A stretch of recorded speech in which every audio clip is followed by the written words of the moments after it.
Should say we're live. Okay, I think we're live. Are we live? I don't know. Nobody's there. I'll give it a second, people. Okay, we're live. Hey, everybody. Hey, guys. I don't think anybody's here yet, but hi. Ooh, my phone just went off. I'm going to shut that off for a second. And again. Oh, it's telling everybody it's live. That's what it's doing. I'm like, why is this loud? So, sorry, we were late today. It's totally my fault. I don't see anybody yet, but that's okay. So, I mean, we'll have a conversation. So basically with me, with this episode and stuff with Halloween and all that, I figured, like, let's talk about healthcare and health insurance and stuff, and how having disability or any type of obstacles with health, emotional, mental, physical, like, and stuff can make it a lot harder for people to even get proper healthcare or just medical care in general. That's true. Yeah, so lately with me, which I'll jump into, one person's on, might be my mom. Like with me lately, I mean, I haven't gotten into my story too much, but you know, about porphyria and all that I have.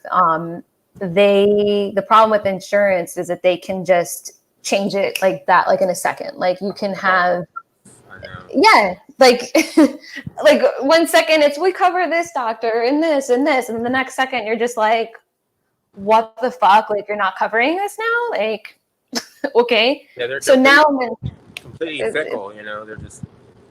Yeah, like they don't give a shit. So now I'm in this hole of like, I got an advocate and stuff, and I'm trying to figure out, like, for November 1st, they don't tell you anything until like the last minute. So it's like, oh, I'll pick this insurance or that insurance. But that year they might not cover what you need, which is crazy. Like, I've never in my life how to deal with this. So as you know, like, I've been feeling like crap because I get IV treatments called panhematin, and they haven't been, I haven't been able to get them because when I went for the last one right before COVID hit, supposedly they covered my, you know, insurance was covering it. And then when I went back to have it in August, they were like, oh, guess what? We're not covering this. And then claimed they never covered it. And it's just been like, it's still going on. Like, I finally, my advocate, she's awesome. She finally, you know, got them to cover till the end of the year, but now we're trying to figure out what to do for this coming year. So it's a constant battle, which people, I think a lot of people forget, which I was talking about this other day with my friend, is because we, as it is, we lose a lot of time in our life, just, you know, having to do things that more like normal people do. Oh, hey, there's more people on. Hi.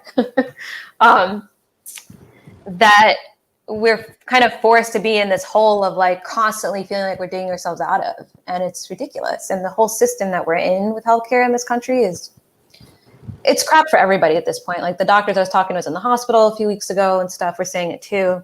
It's just been total nonsense. Sorry, my cat's wants to join us.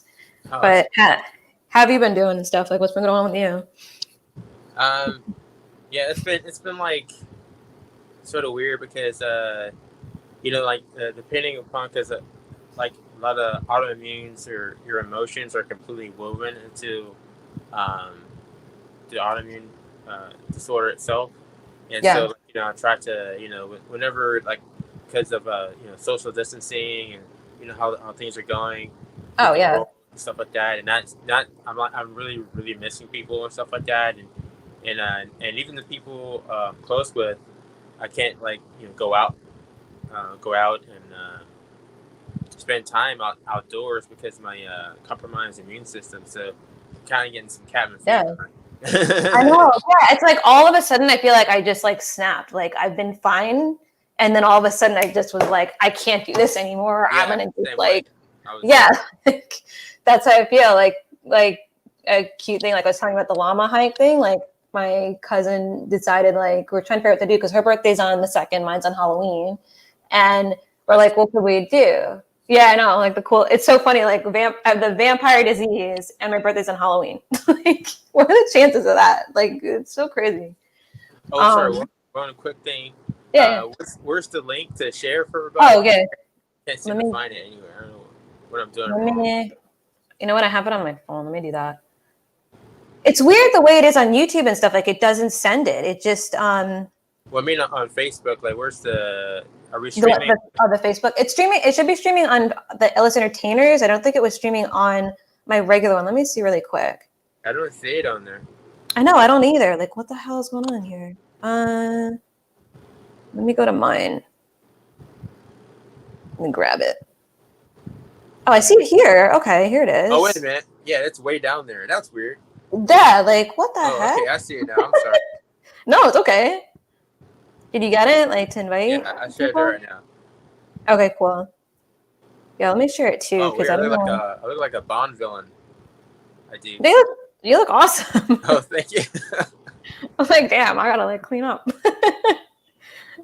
Oh gosh, it's funny because like that you said that because literally now, I'm just putting it on mine so people have it. It's like all of a sudden everybody's just kind of over this, like, but you can't be over it because then we're never gonna get out of it.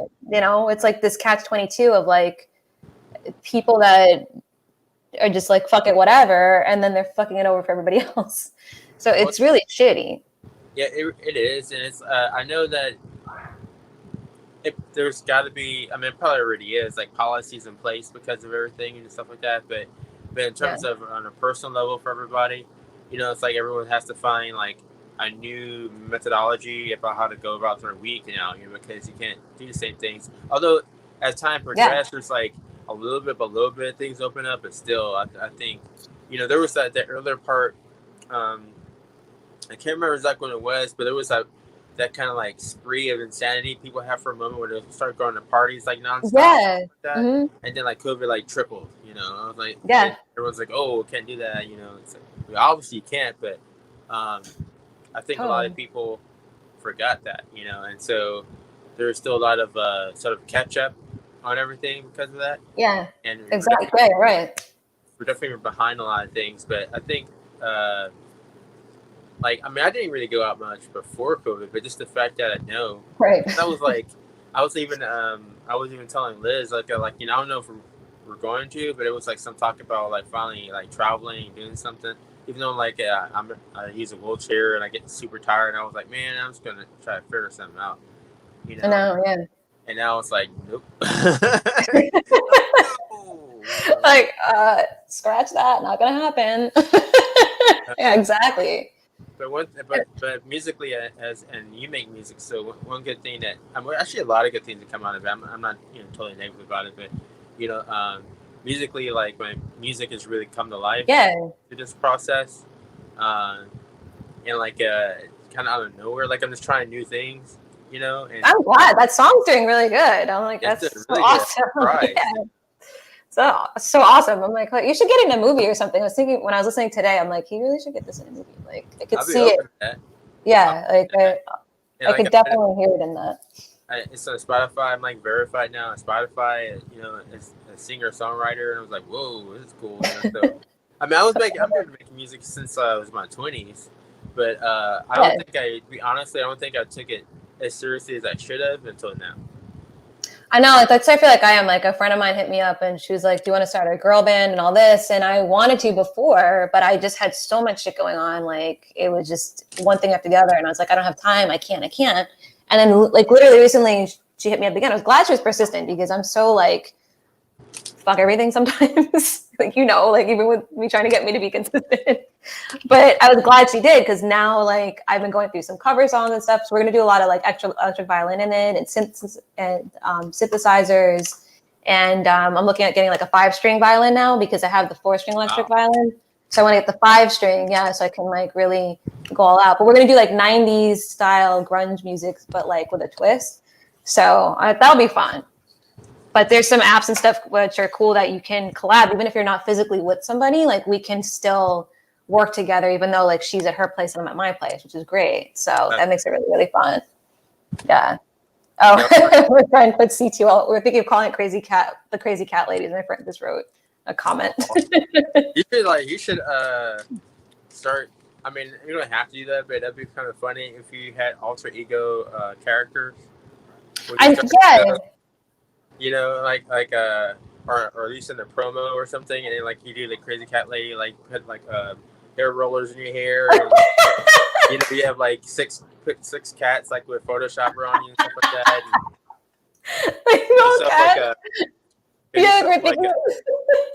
Like a facial mask or something, avocado, Yeah, like a face mask, and just like with throwing the cat food, like crunchies everywhere. I was like, I don't know if you ever saw this guy on YouTube. His name is, it's called Aaron's Animals, and it's a cool story. I'll just tell you really quick. But he had to leave college because it was too expensive and his parents were struggling. He ended up living in his van with a cat that looks like my cat DJ. Of course, now she's not sitting here to show me. But the cat's in every, so what he does is like a lot of CGI stuff with his cat as the main character. The cat's name is Michael. And it's so cute. It's like everything is, the cat literally looks like he's like walking around and like going to the store and driving.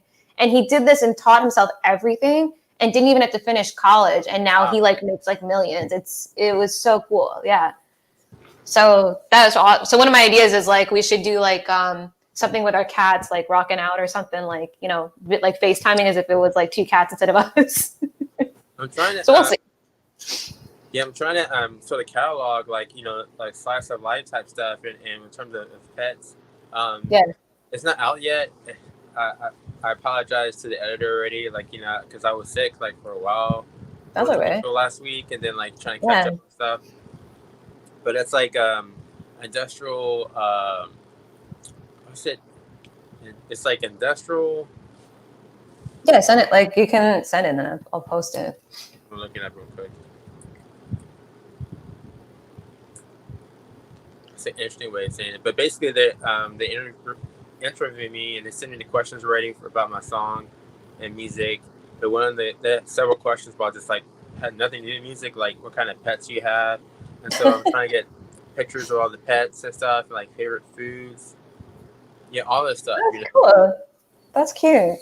Wait, how many pets do you have? I always thought you just had like well, Liz already had some pets, and then we're like everyone's like there's a lot of us here now, so we technically have like 6 cats and 6. Oh, sorry, we have 3. No, wait, 3 cats, 3 cats and 2 dogs.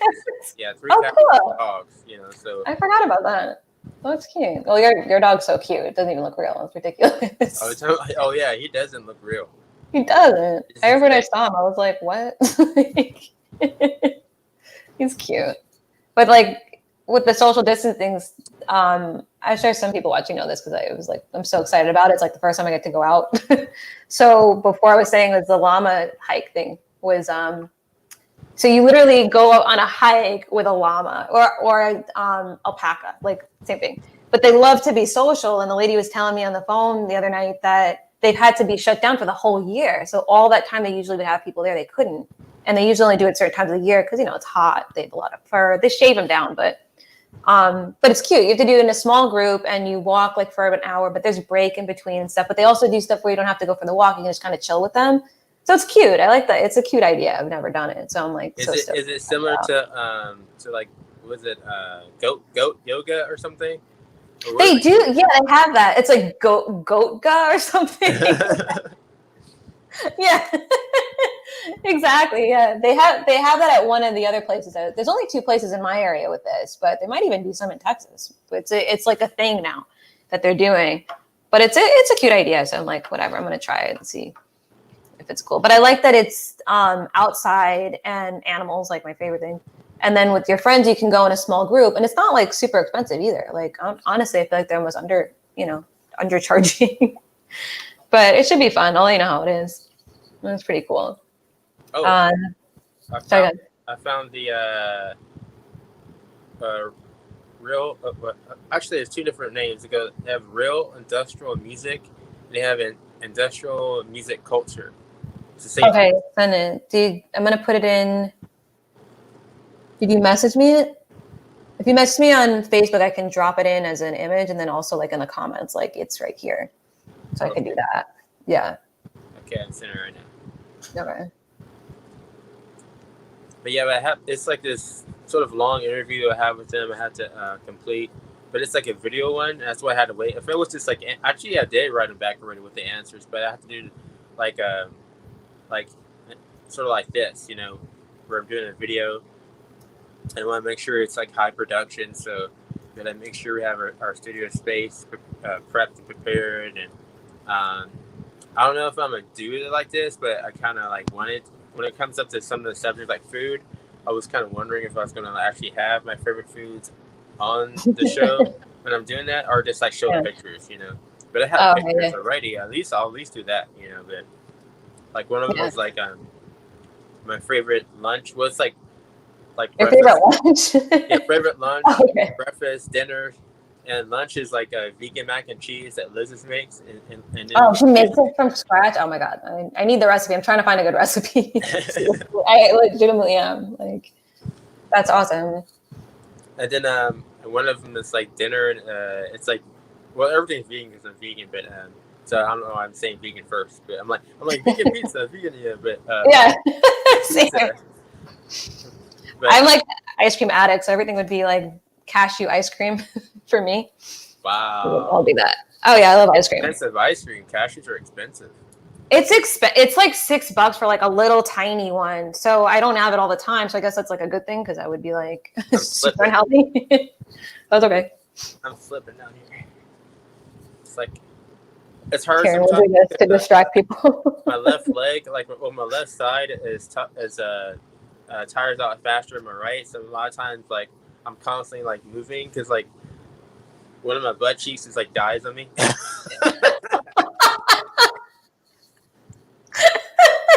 Yep.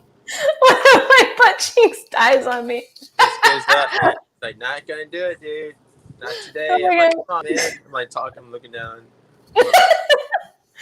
Say that in an interview, like, so what's it like having myasthenia gravis? Oh, you know, one of my butt cheeks just like dies on me sometimes. Like, it's just shit. Yeah, it's not having it, man. But yeah, but I remember some of the saying, because this whole episode is about health and stuff, so it's like falls into that. But like when it first hit me, not right at first, but like when it really hit me hard, going up the stairs, and that was out of the question. But the last time I was able to, like by myself, Yeah. I remember like I still had the cane, and like it was like one hand the rail. And then this is when I was by myself doing it. And then but I remember like the butt cheeks were going out. Like it was like just dying out on me. And I was like, it was the weirdest feeling. Like, cause It's like, yeah, like I've had that happen just from sitting too long, but I can't imagine that. we take it for granted. Like this, like different body parts. I mean, we use all the time. But we don't realize just how much we are using it. Because that holds up. That holds up like, the connection between your abdominal like waist and like in your thigh. So then your whole body's just like, yeah. It's just like super wobbly. Yeah, I can't. Super wobbly and shit. Yeah.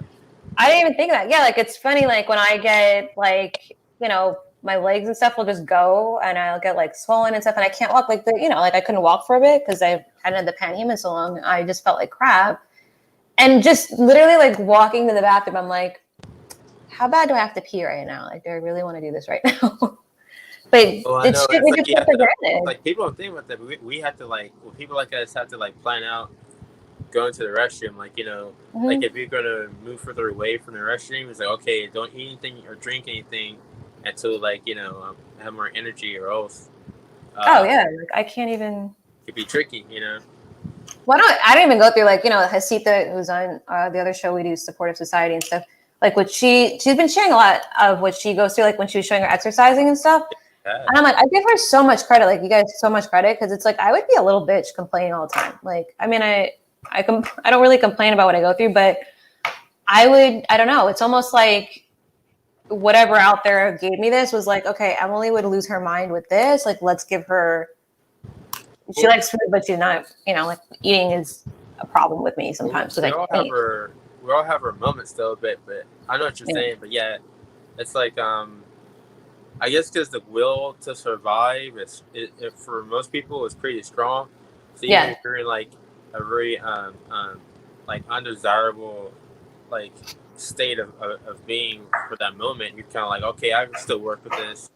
I can still adapt or something. I'll find a way for it to still reflect who I am.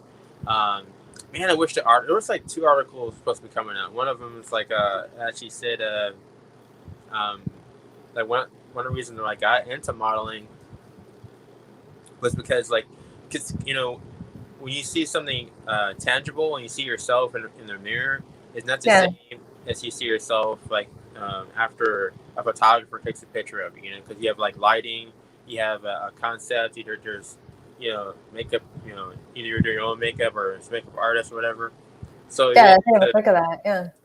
you're able to really sort of exaggerate who you are, and then I sort of like you can sort of redefine yourself. You know, have like I was talking about. I'm not saying do the crazy cat lady thing, but you have like alter egos. No, yeah, no, it's a cool idea. I like it. Yeah. I want to do I want to do a Medusa one, for example. I want to because like Medusa, and they have like long locks, you know, and I want to figure out how to have like what looks like snakes. I'm just trying. That's probably gotta figure out. Like I don't know if I'm gonna do like Photoshop snakes or get like rubber snakes or something, or what I'm gonna do, you know. You could probably like combine. I would say combine it because then it would like do the CGI or like the Photoshop of it like with something semi-real, like and then to edit it it might come out more realistic. If that makes sense. Like it might look more like actually there, kind of thing. That's what I would think. I should ask my friend Eva Medusa or Tiamat Medusa. She goes by a couple names, but Tiamat Medusa is a transitioned like some time ago. So now it's she. She plus reptilian because she has tattoo scales and implants of like sort of. Oh my god! Yeah, I know what you're talking about. Yeah. Yeah, really good friend. You know that? Huh? What? You know that? What? Yeah. Oh my god! We have to get them on here. Oh yeah, I didn't think of that. Sorry. Wow. No, that's not your fault. I talked to her. She actually was in Texas not long ago. Wow. I was just watching something about her like recently. Oh, she was on Anthony Padilla's show. My friend Shauna was on there too. They had her on. I'm pretty sure it was her or it was somebody else. But yeah, they did like a whole thing about that. That is awesome. See, like you like are friends with everybody. Well, it's so cool. It makes sense though, because I love snakes. She loves snakes, and we already know some same people already. I'm gonna ask her right now. Okay. Hey, what's up? Come watch our show.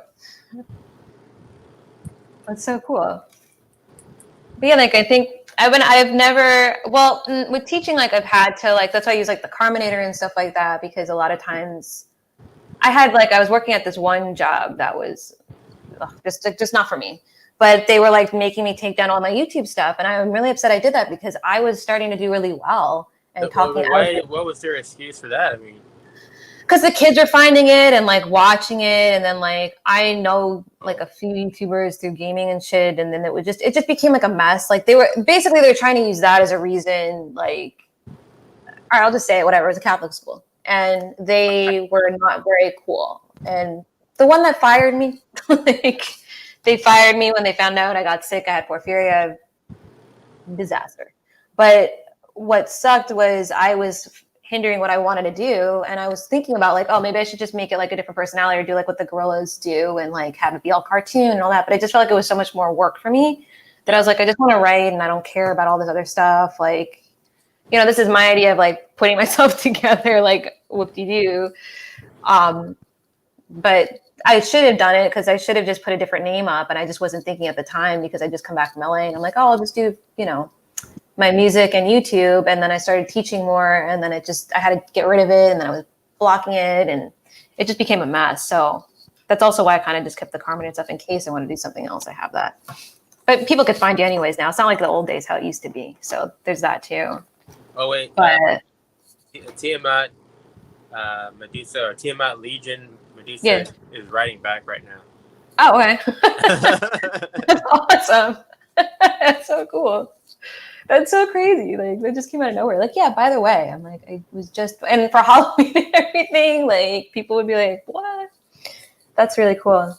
Yeah, you know, like a lot of people, it's funny, like, whenever after an episode or something, like a few days later, whatever, people catch up and watch it. Like the last one we did with Josh and Ashley, which we're going to do one on Halloween, guys. I don't know if Tarik can make it for that, but it's my birthday. So if you want to come chill with us on Halloween, I will be here watching Demon Doctor, I think episode, I don't know which episode yet, because Josh is going to decide on that with Ashley. So we're going to just watch an episode and chill. It's just going to be like a chill thing.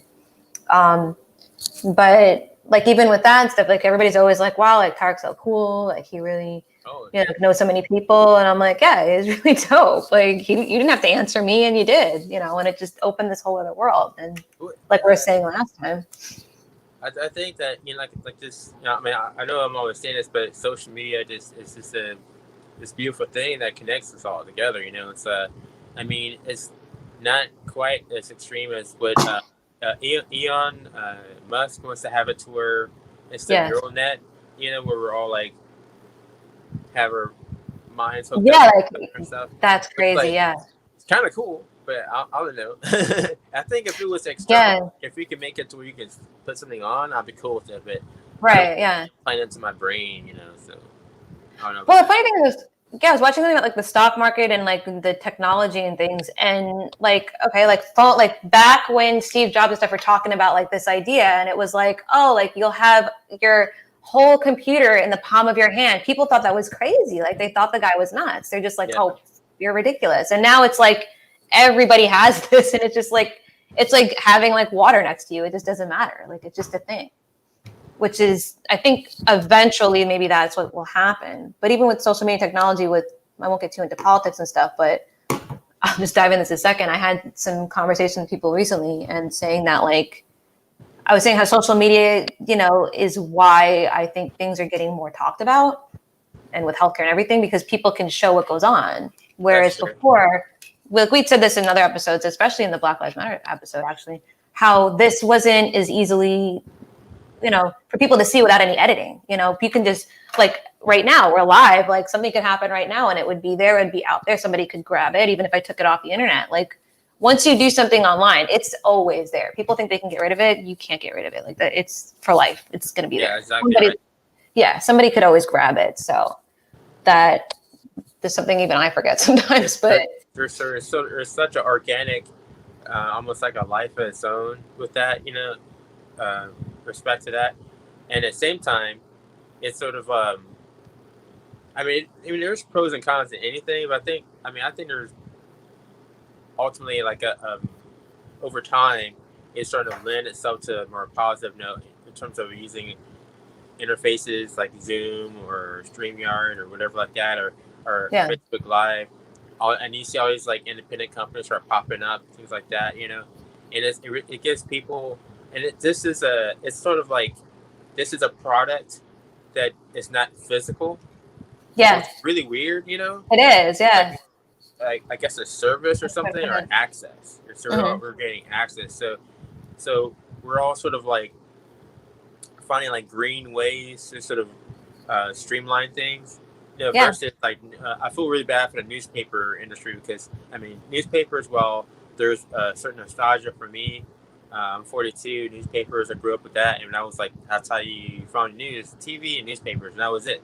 But then like there was internet, and then it was like, then that's sort of like becoming a priority, and now it's like the complete top tier is internet, people, that's so true. In the newspaper industry, I mean, they have like, New York Times, they have the physical newspaper, and then they have the website, and I actually think they should just stick with the website, because they should, even though it's like beautiful to hold newspaper in hands, that's really not eco-friendly, and we're just like tripping over each other. There's so many people in the world, so we need to serve on that, but I think in terms of something that's like really fluid and easy, it's all gonna manifest itself, I think, to strictly internet. And then you have like the cell phones like you're talking about, and you have the iPhone, the iWatch, and then there's the Google Glass came out, and then that was sort of weird, the Google Glass kind of just like I think because it just looks weird. And people, I mean, I'm not understanding that you have to have a certain aesthetic to wear it all the time, but there's other companies that are starting up. I can't think by name, but I've seen a couple where some look like shades, and they have like the internet in the glasses. It's like, oh, okay. That's cool, yeah. There was also a thing I was watching. There's two things that you made me think of. One was kind of like an acquaintance of mine, James Duvall, who's a actor. He was in a movie. I was trying to look it up. But it's about like the 90s, like when kind of the internet was coming out, and he was like an editor for this newspaper, and like the guy who used to run the newspaper was telling him like, I don't know how people would want to like sit at the sit in the morning with a cup of coffee in the morning paper. And watching it now, like, I'm like, wow, like like people, like, what do? We get up and we're immediately like this, it's crazy. Yeah. And back then, like, people thought that there was these two sides. You had like your Blockbuster that didn't sign on for this world and they got crushed. And then you have your Amazon and stuff, and other companies tried to do it too, but Amazon just took over with all that. And like, here we are. And Amazon. Yeah. Wow.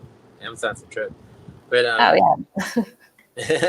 but I was talking about in terms of like smaller companies coming up. I still want to talk about a little bit of Social Blue and work we're doing there. Oh yeah. Because we're trying to basically evolve, and like the two main platforms is Android and iPhone, and we're already out on iPhone, and it turns out a good majority. Statistics are a bit off in this, but from what my own research, what I found is that not most people, but a lot of people are using Androids. Like in India, it's a lot of Androids, and America, I would say like out of 5 people, I would say like 2 out of 5 are Android or something like that. Sometimes it seems higher depending on what state you're in. Like sometimes it's 3 out of 5, 4 out of 5 is Android in some cases. Like it took me now, like I have iPhone now, but it took me like years to kind of get on board with that for some reason. But now, like I'm cool with it. But and then so whenever we get the second version, like you can say the Android version online, that's really, really great for people that are disabled initially, like myself. Because I can't use it yet. Yeah. And then the type of disabled that's basically like the invisible, as some call themselves, like whether you're disabled but you can't tell. Like there's no wheelchair, there's no physical like like me movement, but sometimes people get really tired. Sometimes people will show signs of something, but it wanes, and so if you catch them when it's not there, they don't know that they have a disability that they're under. Maybe fibromyalgia they're going through, anemia, whatever it is, But so I think this app that we're doing there is going to create a platform for people that just want a voice to not feel judged and be able to talk freely about that stuff. And people with social distancing, the depression, that's all really bad. I don't know what happened this month, man. I'm like, what's going on? But, I know, it's like all of a sudden it just like kind of, I feel like it just like hit like, wow, this is not, because I think we all really had this mindset of like, oh, it'll stop by then, and now it's the holidays coming up and Halloween. That's probably what it is. I think that's what it is. It's that we just all had this mindset that there was an end date and it's not happening. Because Halloween is like such a feel good month that I think I'm dreading passing this part. Like when you get into Christmas, like I know, right? Yep. Yeah. That's how I feel. Yeah. But Thanksgiving, I'm always cool with Thanksgiving because I love food. I can't eat as much as I used to. Same, going back into health, and like so, I keep trying to pull that back because I know the theme is our health, but we're just our lives and health is like it's like hand in hand. Like every part of our day, our health affects it. Or whatever we're doing affects our health. Vice versa. So Thanksgiving, I used to be when I was 14 and up, I'd be able to clear the entire table. I'm sure, a teenage boy, Yeah, I was like just, but it was like terrifying. And people back you. It's like just, it'd be like, and now it's like I have to be careful not to hurt myself, And if I actually tend to lose weight on Thanksgiving because I'll eat more than I should, and I miss meals later because I like recuperate, like my intestines, they're be inflamed in my digestive system or whatever, without getting descriptive too much. But I mean, I have porphyria. Mine's all GI tract, so I get it. Yeah.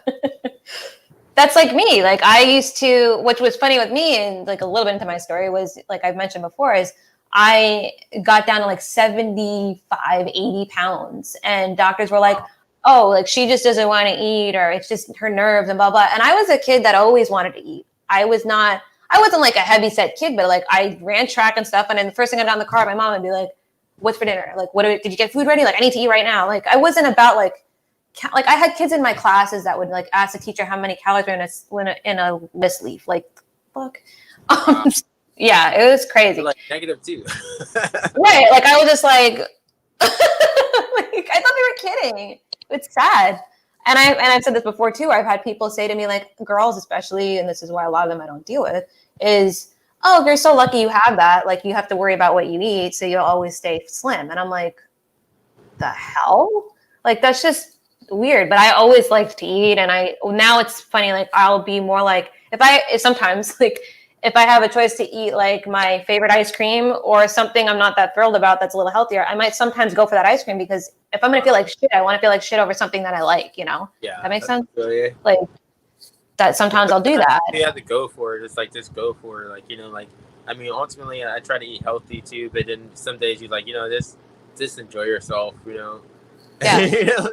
Like, on Thanksgiving, my thing is like, I just want pumpkin pie, like eat all the inside and not the crust, like then I'm good. Like, I don't care about anything else.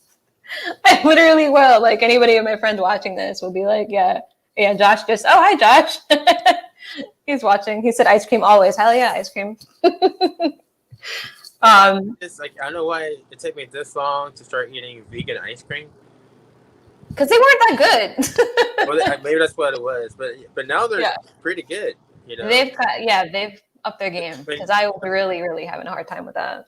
There was still like some sugar in it, you know, so I still consider it like a very sugary sweet, so I don't eat them all the time. But now they taste good and they're vegan, and I was like, okay, cool. Because for a while I wasn't eating like any sweets, like for years. Like even before I was vegan, like I just wouldn't eat sweets at all. You know, like I would like, you know, very very raw, like a simple sweet, but nothing like a deep chocolate type of sweet. I wouldn't do it. Yeah, exactly. I can now, only because I'm like, life is so precious. I'm like, you know, dude, that's like, just enjoy yourself, man. Just enjoy yourself. Exactly. You know? I know, yeah. That's cute, Michelle. Hey, thank you. Then they were awesome. Yeah, no, like that. It's true. Like so here's a medical story. Once I was diagnosed with porphyria after like years of trying to figure it out, I went to this doctor at NYU, and he goes, he literally, like, so I can't have preservatives, a lot of sodas, not as much now, but like before preservative free was a thing, it was hard for me to even just go and get like anything other than like water when I would go out. Now it's different. But I remember I went to this doctor, this was like mid 2000s.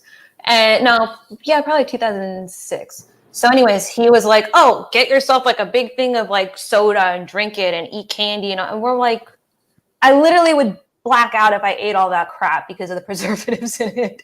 So I was on his hunt to find a doctor that like actually would listen to me. And that's how I found my hematologist, because he actually, like today, I'll get into that in a minute, like he actually, you know, paid attention and listened.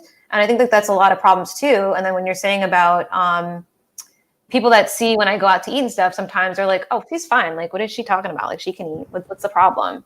But they don't see the after effect where I go home and I'm laying in a ball sometimes, or I'm in the bathroom doubled over. Like, I want to kill myself right now.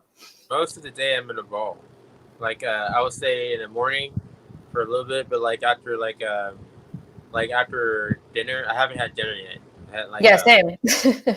You know, like a late lunch, but once I have dinner, I start slowing down. Then I'm like, I literally is like a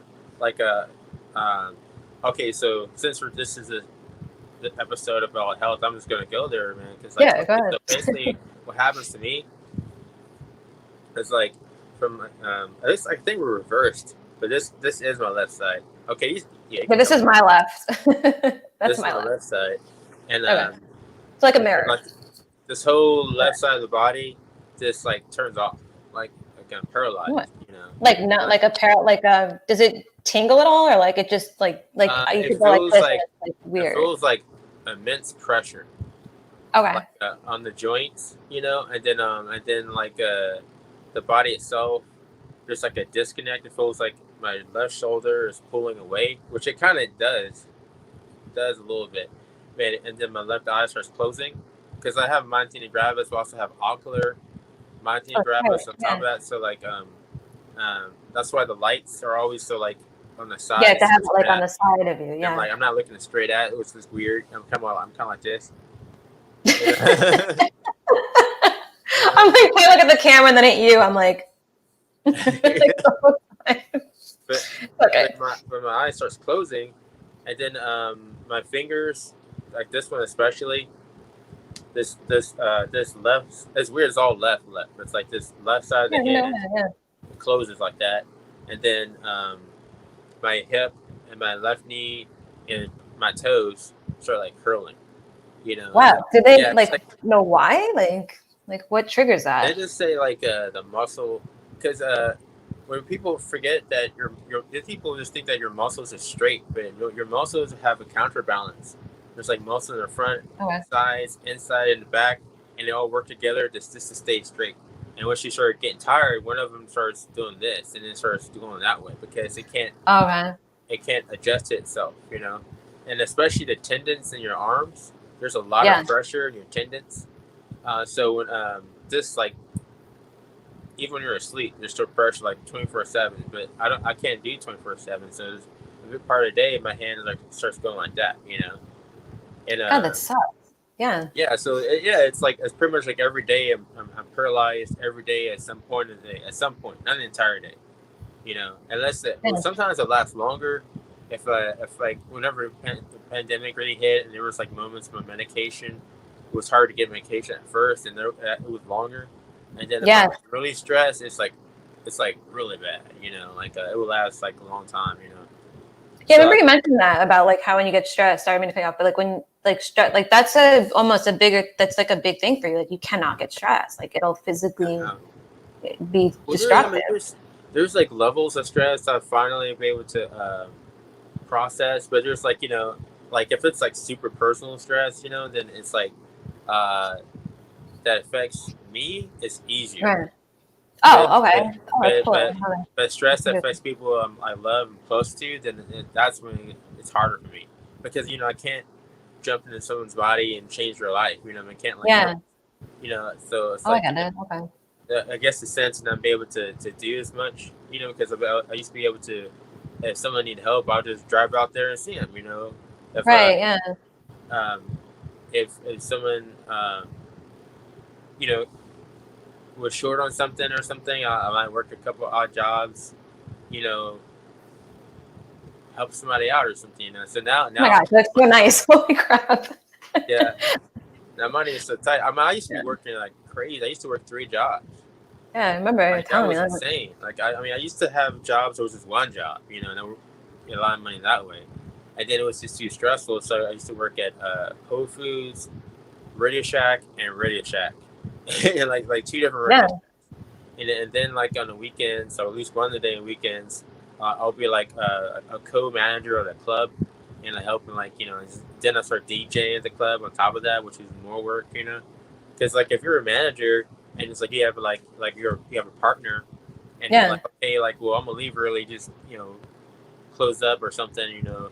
But if you're a DJ, you gotta stay there past the end. You gotta take apart the cables. You gotta disassemble everything, all this stuff. So I was set everything, You know. That's a lot of physical labor too. Like you're doing all that stuff. The other thing too, I think people forget. Like when I went out to California and I was working, 2 things I had to worry about when I got Pork Pie and DJ Mother Carajal passed away. I was about health insurance, taking care of them medically, but also me. I was like, if I don't have health insurance and stuff, like, I mean, I was covered for my family stuff, but I always thought, like, what if I'm not? What am I going to do? Exactly. And even now, like, people are like, oh, like, just get whatever. And it's like, I don't have that option. Like most people, like people that don't have a chronic condition or something, to just take whatever insurance that my job would give me. You know, it's like, it's an added stress that like, I have to go out and like literally ask them, like, do you cover, you know, my hematologist? Do you cover this hospital? Do you cover this medication? Do you cover this?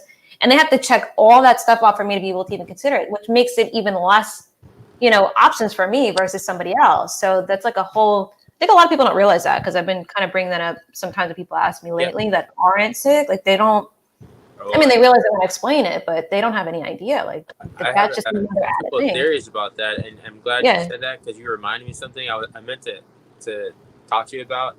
And you totally remind me of that. It's like, so you know how in Canada, like their healthcare system in Canada, like they have like a network of like they're all from what I understand, most of the doctors, even if they don't know you, they know you. Like, say you have like a new patient, you're a doctor, they can type in their name and their member ID, whatever, and it'll see like everything, Oh wow! Like that it's just they've like gone through. Different doctors, specialists, primary care physician, doctors, all that. They see everything. oh, that's Back in amazing. America, it's like paperwork. It's like faxing. Like, who does faxing anymore? And Right, like they still ask us that. Like, did they fax it? I'm like, what the fuck? Do you want a messenger pigeon? Like, they want you to fax stuff. Like, oh, okay, so in order to see your documents to show your doctor, you gotta fax over an authorization form. It's like, I'm sorry, what? yeah. Over. Almost like, can you repeat that? Like, can you send over a messenger pigeon? Like, what? Yeah, it's like so slow, and it's like, I mean, who has the fax machine? And so, like, either you do like a fax service, or sometimes you can do like I think there might be some service you can scan with your phone. Yeah. And then yes, that's what I have. Yeah, it's a My Chart app is what I use now with Epic. That's a little better to reach my doctor. Yeah. But if you still have like a lot of paperwork or something, then it's harder. It's easier just to have a scan machine or something. So it's still a little tricky, So it's like totally. They should have it to where, I don't know. They should have a simpler system like in Canada. They really need to. Yeah, like they really do. Like when I talk to I have a lot of cousins in Canada because my dad was born in Canada. So on Toronto. Yeah. So like when I talk to my cousin, actually the same exact name as me, she tells me like, the health system and stuff here, it's different. I mean, I know like people go, well, the doctors here are better or whatever. People come from all over the world to come to America for serious stuff. Yeah, that's true. Okay. But when it comes to like just the stress of having to deal with the day-to-day with medical, I'm ready to like jump out the window sometimes. Like, I'm just like, today with me, I was like, I can't even get this on-call doctor. Like, it's crazy. If I didn't have the doctor I had that I could literally text him and be like, hey, like, I'm really stressed, and he just like come to the rescue, like, I don't know what I would do, honestly. And that I realize I'm a very small percentage of what Americans deal with, and it's upsetting. It really sucks. Yeah, it's a thing that I mean, I really feel there's something's going to happen with that, because it's too many people that are going through the same experience, and some people have sort of like more leverage than others in terms of affecting change. Like they might be like, maybe they have a little bit more money, they have a little more control, but a lot of people can afford like the best service, just the bare minimums. Sometimes not even that, and so people are just taking what they can get. My first experience was like out of a horror movie with doctors, like literally a horror movie. Oh my God! Well, tell me, because that's like the theme. Go ahead. I won't. What happened? Say about names or something, but my eyes are a big part of it, and so the one doctor was tweaking. He was like tweaking or something. He was like what? Like he was high? Like he was like, let me look at your eyes and get your pressure and stuff. I was like, what the hell's going on? And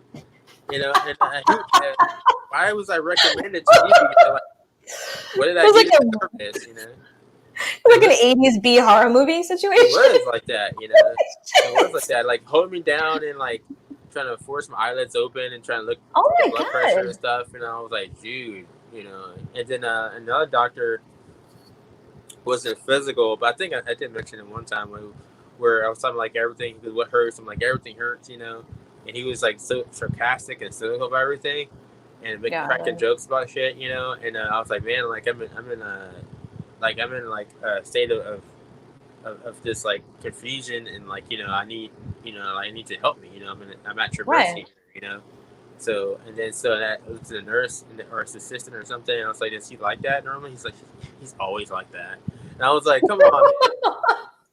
And you're just like, wow. I think I cried and like brought myself out of there or some shit like that. It was horrible, And Jesus. So and then like I went to some other doctors that were supposedly just like these amazing doctors, and then it's like, oh, I'm sorry, we can't accept you because your insurance, And then finally I got to the right doctors, but then like there's moments where I lose them because of the insurance, and then they come back on. So I'm like, I'm constantly juggling like certain doctors and trying to find finagle my way to get back in with them and stuff like that, or Yeah. or if it's not complete service, or is at least a specialty I can save up for or something, like certain things. And it's like this whole healthcare system is a racket. Like I'm trying to remember what it was. I think it was insulin. Oh crap! I didn't look this up. Honestly. Yeah, you're looking at it. I'll tell you. I'll jump in for a story while you look it up for a second. So when I was in LA a few years ago, my best friend, I was at her house. It's kind of funny. I got really, really sick, bad porphyria attack, and the police had to come because I literally went planted down on the ground in the kitchen, like boom down, like out. She called 911, they come, and the police are like, she's on drugs because Fear and Loathing in Las Vegas happened to like come on the fucking TV. What? Like they were arguing with my best friend, trying to say that I didn't have anything wrong with me, even though she's showing them like the stuff in my medical alert, like she has this problem, and they're like, no, she's just high, like she'll be fine. And then I start like literally like exorcist, like projectile vomiting, and they're like, oh, let's get her there quick. It was, yeah. And then they get me there, and the doctor there is like saying, literally says to them, there's no way she could have porphyria. That's too rare. What? Like he thought like we Googled a random condition to like get me in there to get shit. Like what the hell? I mean, I know that they have to be careful, I get it, but somebody's coming to you with that and like literally giving you the number of like a head hematologist at Columbia. And the guy, like my doctor, thank God, like I said, again, I'm super, super, super lucky. He got on the phone and basically yelled at the guy. Like, and he's super nice. He would actually, I shouldn't say he should yell, but he, put him in his place and said like, she has this condition and she needs, dextrose and Zofran and, other crap like in fluids. And it was like, just to get me on dextrose was like, oh no, like, and Zofran, which is like an anti-nausea med, like the hell. But that was hysterical when my friend was telling me when I was feeling a little better. She's like, you won't believe this, but because you had Fear and Loathing in Las Vegas on, like it came on, like they were like trying to just claim that you were just high because of that movie. I'm like, what? Yeah, I'm talking about too. Because remember, I said a lot of people, my opinion is people assume are drunk. Yeah, this sucks. Just like, okay. Yeah, did you find it? I found it. So like, so insulin in the U.S. on average is $320. In Canada is $30. $30. Oh my God! Should I send it? Wait. Oh, do you want me to show the link or? Yeah, that'd be okay. Cool. Yeah, let me say this. All right, I'm gonna send. Wait, there's two. Oh no, it's the other link. My bad. Okay, let me put this in the chat. The link, and I'm gonna chat. Okay, so that's that. Arrives in Canada, birthplace of insulin for cheaper medicine. Yeah, insulin. I just remember from when I worked at veterinary hospital, I was a vet pharmacy tech, and insulin. I mean, there was just people insulin. It's expensive. Like it's a lot of money. It's no joke, and it's people need it to live. That's so. That's like. I mean, that's just like so blatantly disrespectful to people. $320 for like one thing of insulin, and then in Canada, in America, it's $320. And in Canada, it's just $30. $30. Yeah, so, like you said, yeah, put it there for everybody to see it. Yeah, it's even cheaper in other places than $30. It's ridiculous. I don't understand. Like, I know it's expensive to research medications. I get it. Like, you have to do all the research and find out. Like, there's a new medication out for porphyria patients. Let me find it. But it's a totally new medication. And what it is it's a shot once a month in your stomach, kind of like in your like what you do for an insulin shot. And it's supposed to pretty much like mimic what a normal liver would do. Like it would tell you like chill out on making the porphyrins. So yeah, but it's insanely expensive. And trying to find an insurance to cover it. When I'm looking down, because I'm just trying to look for the link for it. It's Givos. Oh my gosh, I can't find it right now, of course. Oh, here it is. Givosursan, Givorsan. I'm going to just put the link in there for people. But this drug is like total, like it's taken forever to find this. And I've been talking to people that have tried it, and it's been like a lifesaver. For women, it's not going to be like as helpful. Unfortunately, men, it helps a lot more, but it's a difference than having to go in and get an IV. Like, I showed on Instagram what I deal with. Like, I got to every single month go spend my day there, get an IV, find a space to put it. They usually put it like here on me. Now the lady was going to put it here, which was terrible. You can't put it in your hand because it can clot. But I wouldn't have to deal with clotting. I wouldn't have to deal with all that. The insurance, I'll jump back to the story about my insurance situation. The hell with that. But the nice thing would be if it's covered, I could just go to my doctor, get like a shot and go home. It wouldn't be like a whole day production, which is what a lot of people don't realize, is that we spend a lot of our time fighting doctors, going to doctors, sitting in waiting rooms, sitting in emergency rooms. Like, I think like half of our life, when I was looking up research about it, it's like more than half of a chronic illness person's life is in a hospital or in something with medicine, like all the time. And it doesn't have to be that way, because it's just the people that come up with these things don't. I don't want to say they don't care, but they don't realize, I guess. But I think it's just I mean, I'm sure they know that people are suffering, but they don't realize what it's like to suffer. It's like what the people that, like, okay, there's this thing, T-Pain, the rapper T-Pain, or T-Pain, comedian.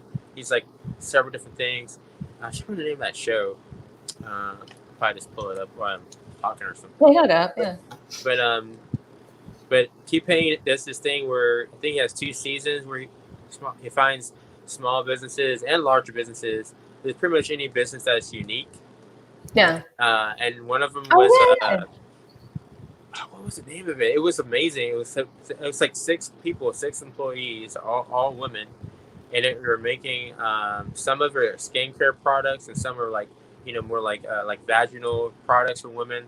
So to treat themselves, versus most companies are sort of spearheaded by guys, basically, like, you know, like old guys, you know, that don't have vaginas. I mean, like, how can they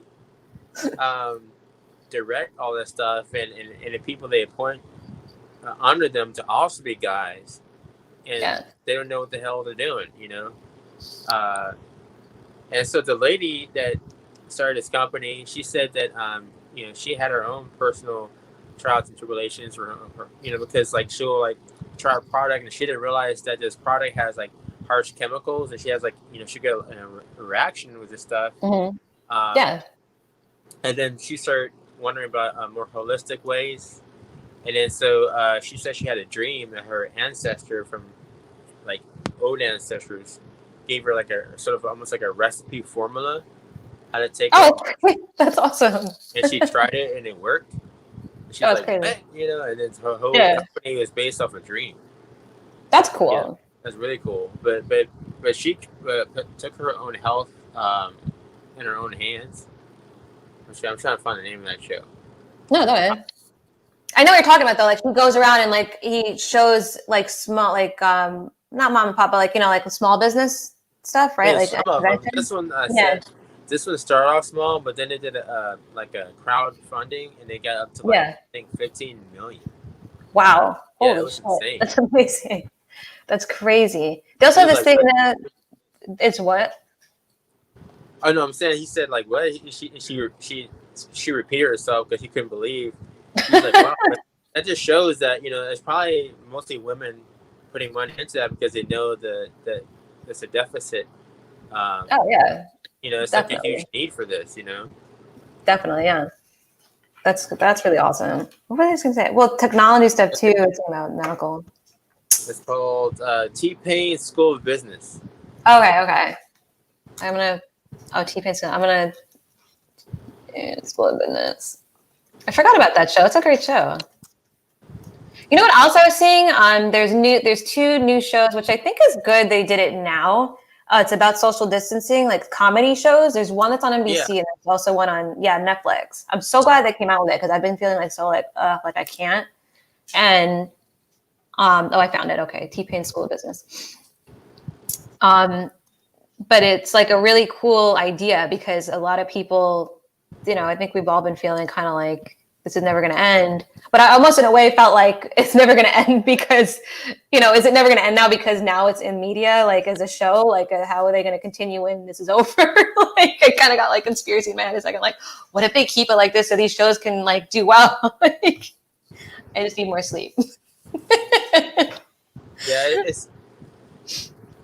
Yeah, it is. It is a matter of just like sort of like I want to say, uh, sort of sectioning off just our perspective of things, because like it's like we were trying to basically reroute everything, like like you said, like on the shows with social distancing, you have like these major celebrities we used to see in scripted sitcoms. Now they have something like what we're doing, Right. but like maybe like 5 or 6 people in there, and it's sort of like redefining things. Yeah, I mean, I'm sure that part will be temporary because eventually, like production for bigger, like the Batman is coming out, they move production back up again, and so like some things are just like too important for production houses. They're still producing, but smaller shows now adjusted like the blacklist that the last episode of the last season had so far before another season was all animated. Well, half of it was animated because they couldn't that's behind the funny. scenes. So it'd be like real people, and then they'll open a door and it'd be like all animated for like 10 minutes, and it would be That's like real people. cool. That was cool, but it was weird. It was weird. That's awesome. And then I don't know if that's why they did a show like this. Probably not, but then there's a show called Undone, and that's on Amazon Prime. Oh yeah. Mm-hmm. Have you seen that? Yeah. Yeah, That's that was a cool show too. Yeah. I forgot about that. That's funny. I was just watching it. And then I was thinking I watched yesterday. I don't know. I was into watching like really like stupid not old, like dumb horror-ish scary teen movies. And one I watched was Unfriended. And the whole movie was literally, have you seen it? Yeah. Like where they're like just like us. It's like if us and, like Hasita and Josh and Ashley were on, we're like chatting and all of a sudden something happened to me. And I'm like, oh my God. Like the girl that basically, if anybody watching like was wondering, it's big. The premise is this girl it's sad. She killed herself because she was bullied, and then the people that were bullying her, one by one, she knocks them off like her spirit does. It's like, but I was watching it, I'm like, wow, like this could have done really, really well if it released right now. Like I wonder how they would have done. It was ahead of its time. They didn't even know. Yeah, they didn't even realize it. I was like, wow, shit, this would have been like a blockbuster hit right now, and they wouldn't even have to go anywhere. They could have just stayed home and done it like this, like. Like Josh did, which he did his show, the one episode of Skeleton Crew with all of them just chatting like this. It was cute. That was a really cute episode. No, it's okay. Yeah, my sweater thing here. Just like, yup. But I'll get into 2 seconds as to why today we were late. It was my fault. But so people don't realize if you have a chronic condition and your doctor goes away, and they have a right to, like my doctor's amazing, it makes it hard. Like sometimes, and I've had this happen when I was just in the hospital last month, sometimes doctors don't even want to touch you with a 10-foot pole because they're afraid like you're like that fragile, where they're just like, exactly. I don't want to deal with this. And it leaves you in this space of like, well, what the F am I supposed to do now? Somebody has to help me. And it's like today, like I literally spent from like the morning until whenever I texted you, like just trying to get this other doctor, not my doctor, he's awesome, like this other one that didn't know me. And I get it. Like he didn't want to, put me in harm's way, but it's upsetting because it's like you spend so much time waiting that your life just like goes by. And I'm like, where did all this time go today? Oh yeah, I spent my whole freaking day waiting for this doctor to decide if he's going to help me or not. And it's like, what the hell? Like it's stuff like that upsets me because I feel like, and then with insurance, explaining for me, I get a lot of the time of like, well, why doesn't she just take this medication or this medication or this medication because it's cheaper for the insurance? And the reason you get it. And the reason I can't is because, well, if I do, I will have a worse porphyria attack and I'll end up in the emergency room in the hospital and then you'll be paying that bill. So would you rather pay a few extra dollars on this medication or would you rather spend $1,000 extra on a hospital stay? There's something that recently happened like earlier this month where I'm talking about eye pressure. That's a big deal for me because I'm like borderline glaucoma. I have to keep the eye pressure down, so I constantly have to have like these different drops, like two, 3 different drops, and the type that I'm supposed to take, like it's basically like $300. Damn, yeah. And then so I had to work with my doctor by I requested them to find a cheaper generic alternative. Maybe not as good, but still do something. And like $300 and I couldn't get a hold of them. I kept calling all that stuff, and so finally, like I found out there's a code you can put in, and it put it like for urgent. Oh, okay. So it pushed up in the ticket, so to speak, my request to find a cheaper alternative, and finally did. Cool. And then so they got approval for it, and then so I have that again. But yeah, it takes you have to go through like this whole like. Yeah, you gotta jump through so many hoops. And what if you don't have the energy of that? Yep. Like now I have better energy than I did before. I'm still not good as I was, but I used to be had no energy at first, so progress was really slow, Yeah, it's like, and then it was like, for me, like with my situation, it was like, oh, well, why didn't you do this sooner and stuff? And I'm like, I just tried to tough it out. I didn't want to waste anybody's time if I didn't need to. So I'm just like, I just didn't want to add to my list, like if I didn't have to, like as it is, you got to have so much extra stuff to do that it's like, do I really want to add this other thing on here? No, like I at least will just kind of avoid it until it's like, I hit a wall where it's like, I have no choice but to do this, or like everything's out the window. Like I literally said to my doctor, like, I don't know what to do because I might have to cancel like even the little bit of fun I have with my live stream and stuff because I'm literally like that garbage right now. And it's people don't get that. And then with insurance not covering stuff, and then you have to worry about like, are they going to cover this? You have to get another, then you go to pick something up because you finally get the energy to go pick up your prescription, and then you can't pick it up because the insurance won't cover it. And like one of mine, I think was like $1,000 or something, and I was like, "What the hell?" It's a mess. It's a mess. And you know, there's stuff that's going to be like even a tenth of the cost. It could be probably under that. Just like the insulin was really $30 instead of $320, but they're pricing it up. And I think a lot of that is because there's so many like middlemen in the system in America. Yeah. So many people in the system, in the pipeline, so to speak, that all have to be paid. Yep. That you know what I'm saying? So it's just ridiculous, but there is. Oh, what is it called? That my pharmacist, there's a really good pharmacist that I have, and he was telling me there's a middle something. It's like the pharmacy, there's a doctor, the pharmacy, but there's something in between in the insurance and stuff that makes it this complicated and this mess. It's like, I can't remember. I should have looked that up. But there's like a whole other thing that I feel like if they took, and he was saying this too, like if you take that out, it would make things a little bit easier, like not completely better, but it would make a little bit of a difference, because there's been times I'm like, why am I paying like not a bajillion dollars, but like this much when I have insurance that I'm paying like an insane amount per month? It's like sometimes I look at the insurance and I'm like, why do I even have insurance? Because then it would be even higher. But it's crazy. People can't afford insurance and live. You can't. If you have a chronic condition and you have no help, like I don't know how people do it. There was it sounds like really scary, but you've seen a show called Evil.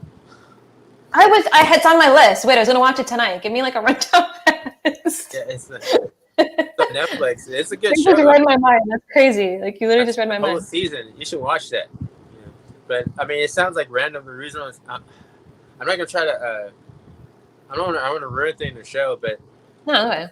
But I think I can say without ruining the show. There's a part on there where the topic of the medical industry comes up, and they say that, and this is actually true. They didn't make this up, but they were saying how like they're looking through who gets the best treatment, in terms of reviving someone. If someone's like on their death's door, and they're trying to use CPR on them and do resuscitation and revive them, and they're like, so half the time. Most of the time, it's like totally cool that they're trying their best, but sometimes it cuts the time in half when it's like for those that are African American descent. Like they just give up on. Whoa, wait, yeah. What? Hold on, wait, back up, wait. It's not funny, and I'm laughing because I'm horrified. Like, wait a minute. Yeah. So because they're black, they take less time. And it's not something like they tell. It's not something like they don't tell the doctors to do that. The doctors just do it. What? Is that just like a mentality, like with the pain medication treatment for black versus white? Holy shit! And Oh so my God. and so I think it's like some people value what they see. If they can see themselves in someone, they'll value that person more because they're Okay. familiar. You know, like that's why Yeah. children look like their parents. You know, I mean, similar DNA, but it also makes the parents care more about their children sometimes because they see themselves in Yeah, their it's like okay, yeah, the emotional connect. Yeah, like I'm a clone of my dad. And he has And so porphyria. Yeah. it's, I mean, it's still, I mean, it's definitely racist that doctors are doing that, but Oh my I think God. to them, it's like subconscious, like like this person, they're white, they probably have really important things to do. I need to make sure they don't die. Like, oh, this person is black. Oh, Oh my maybe they'll God. get through a life on their wit or something. I don't know. You just That kind blew of my mind. Like, holy shit. look Like, into it, man. Look into it. God. Yeah, I'm gonna watch it. Like, literally, when we get off of this, I'm just gonna go. I'm gonna binge that show, like, and watch that. Holy shit! Like, I feel like we need like an episode. Honestly, I was thinking about that. I'm like, we should like really do an episode about that. Like, literally call it, like the black and white reality of healthcare. Boom, Yeah, like that kind of shit. that's a big topic. That is true. We really should. Like, that's a great idea. Cause like that, you just put a light bulb in my head. Like, wow, like that's something people didn't know. Like when we talked about, when you brought up a lot of stuff in the Black Lives Matter, which we got like 1,400 views on that. I had people messaging me and stuff when we're like, I'm glad you asked these hard questions and stuff. And I'm like, I don't think they're hard. I think it's just, you have to like really just talk to your friends. Like, they're your friends regardless. Like, don't be afraid to talk about shit. But when you brought up about the whole thing about how they treat people in pain that are black versus white, and for me, when I go in and I have to fight as it is when I'm like that with a porphyria attack, and I thought about you, and I'm like, I wonder if you're in the situation I wasn't, like, how would they react? Like, it really, like, I really started to think about it. I got really upset because I was there overnight and I was like crying about it. I'm like, oh my God, like if I didn't look like this, would they like make me wait even longer or like not even help me? Like, it's crazy. And then that goes into health insurance and picking health insurance and stuff too, like how they treat you about your health insurance and by your name. That was something I was reading before. Depending if your name sounds black or white, like if that's how they will handle when you call about your health insurance. There's a lot of weird stuff going there with race and stuff, like, yeah, but I remember like the only time in terms of like, because I'm in pain all the time, but the only time the doctors really wanted to treat that is when I was like they're like it was like an emergency or something. It was like, it was the first time I was in there. Yeah. Like it was there for like a week or something like that, and that's the time they're trying to do that, but outside of that, they're like, oh, there's not much we can do about that. But I'm a kind of person, I don't like to take pain medication, I know, like, yeah. unless I have to. So I didn't push it. I didn't push the issue. But I was That's like like me, yeah. the average person should probably take that up. It's just that I'm a kind of person where like the way I think is weird. It's like I'm like I have to be firing all cylinders, like multitasking wise in my mind. I know if I take medication, then I'm gonna sacrifice something, even though like it hurts, And then I think of my family and stuff like that. So there's a lot of like social media, like marketing I have to do. Yeah. So, I had to keep up with stuff like that. So, but average person should definitely, that's in my situation, should take more pain medication or anti-inflammatory kind of stuff. Yeah. They just make everything so scary too. Like, it's like, don't take this, you're gonna die. But then the stuff that they push, when you actually listen to the fast thing, like, this medication will make you die, and if you do this, you'll go blind, and then you're gonna get hit by a car. And it's like, whoa, what? That actually happened to me. I do see that in terms of like, my left eye retina was almost detaching itself at one point. Because like, you remember, I have glaucoma in the eye, or borderline glaucoma in the eye, which like, even though like I've seen eye doctors and stuff like that, Yeah. And then I had like my primary care physician and then the specialist that diagnosed me with myasthenia gravis.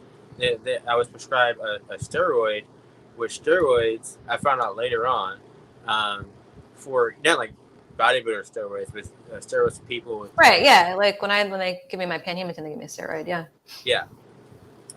It can, if you have borderline glaucoma in your eye or a high pressure eye, it can make it pressure like magnify itself to where it can like start rupturing. And so Oh my God.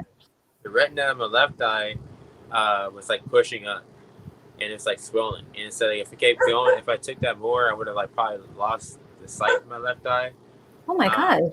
And then they're like debating if I have to have surgery or not. And the finals like so they supplemented that one steroid for something else that was not nearly as effective. But I won't go blind because I actually remember there was actually some progress in my legs with the steroid, you know. Yeah. Like I felt like maybe I can build this up to something in my legs to walk again or something like normal, whatever I used to do, whatever. But then when it took the steroid away, because of my eyes, then like I regressed. I lost like all that, you know, and so I'm better than I was now. You know, the hard way, building up my legs, wherever it is. But you know, I still have to use the walker, the wheelchair at home, the cane, just down the hallway, stuff like that.